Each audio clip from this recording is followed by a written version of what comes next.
Hello மக்களே, மதுராஸ் பலவிதம் ஸ்வயம்வர பார்வதி மூல மந்திரம்.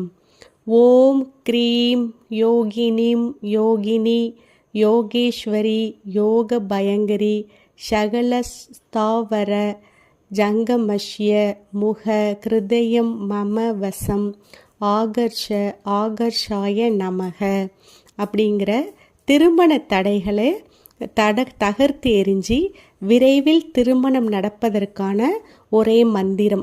இது மூல மந்திரம். துர்வாசர் அருளியது. பார்வதி பரமசிவனை மணக்க முதலில் சொன்ன மந்திரம். காயத்ரி மந்திரத்திற்கு இணையானது. காயத்ரி மந்திரம் 24 அட்சரங்களால் ஆனது. ஸ்வயம்வர பார்வதி மந்திரம் 48 அட்சரங்களால் ஆனது. தினமும் காலை அல்லது மாலை வேளையில் பார்வதி தேவி